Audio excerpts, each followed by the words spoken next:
Trump రెండవసారి అధ్యక్ష పదవి చేపట్టాక వాణిజ్య విధానాల్లో పెద్ద మార్పులొచ్చాయి. అవేంటో ఈ విశ్లేషణలో చూద్దాం. చూడండి, 2025లో అమెరికా సగటు టారిఫ్ రేటు 2.5% నుంచి ఏకంగా 27% పెరిగింది. గత శతాబ్దంలోనే ఇది అత్యధికం. అసలు ఇంత పెద్ద మార్పుకు కారణమేంటి? ఎలా సాధ్యమైంది? సరే, ఈ కొత్త టారిఫ్ ప్లాన్ అసలు లక్ష్యాలు ఏంటి? ఈ విశ్లేషణలో ఆ వ్యూహం, వాడిన టూల్స్, వాటి ప్రభావాల గురించి చర్చిద్దాం. ప్రభుత్వం చెప్పిన దాని ప్రకారం వాళ్ల ముఖ్య లక్ష్యాలు అమెరికన్ కార్మికులను రక్షించడం, ఇంకా ఆదాయ పన్నులకు ప్రత్యామ్నాయం కనుక్కోవడం. దీని వెనుకున్న ముఖ్య నమ్మకమేంటంటే ట్రేడ్ డెఫిసిట్లు దేశానికి నష్టం కలిగిస్తాయని. కాని చాలామంది ఎకానమిస్టులు దీన్ని విమర్శించారు. అయితే ఈ టారిఫ్లను చట్టబద్ధంగా ఎలా అమలు చేశారు? దీనికోసం 2 కీలకమైన టూల్స్ వాడారు. అవేంటో చూద్దాం రండి. మొదటిది జాతీయ భద్రత కోసమున్న చట్టం. రెండవది ఎమర్జెన్సీ పవర్స్ యాక్ట్. దీన్ని టారిఫ్ల కోసం వాడటం ఇదే మొదటిసారి. దీనికి వాళ్లు చెప్పిన కారణం ఏంటంటే ఎమర్జెన్సీ అంటే సమస్య పరిష్కారానికి ఏవైనా చేయొచ్చని.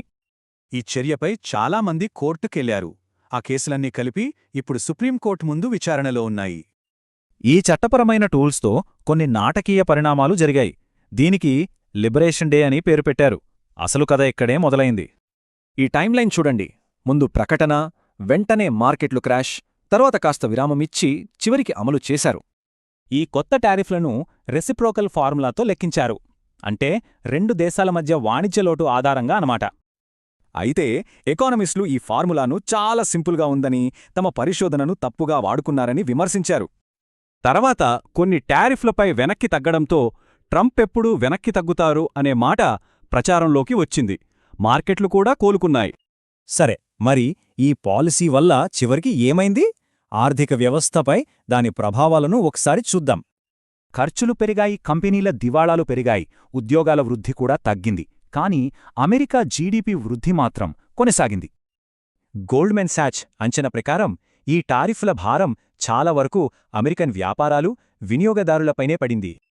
ఇక్కడ ఒక ఆసక్తికరమైన విషయమేంటంటే ఈ వ్యూహం కొత్త ద్వైపాక్షిక ఒప్పందాలకు దారితీసింది. ఉదాహరణకి యుఎస్-ఇండియా ఒప్పందం.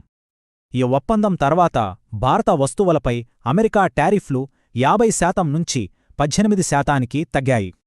దీనికి బదులుగా ఇండియా రష్యా నుంచి ఆయిల్ కొనడం ఆపేసి అమెరికన్ వస్తువులపై తన సొంత టారిఫ్లను తొలగించింది. చివరికి 2025లో టారిఫుల ద్వారా అమెరికాకు $287 బిలియన్ ఆదాయం వచ్చింది. ఇది పోయిన ఏడాదితో పోలిస్తే 192% ఎక్కువ. ఇదంతా చూస్తే ఒక ప్రశ్న మిగులుతుంది. ఇలాంటి టారిఫ్ వ్యూహాలు కొత్త ఆర్థిక ప్రమాణాలను సృష్టిస్తాయా? లేక కేవలం అనిశ్చితిని పెంచుతాయా?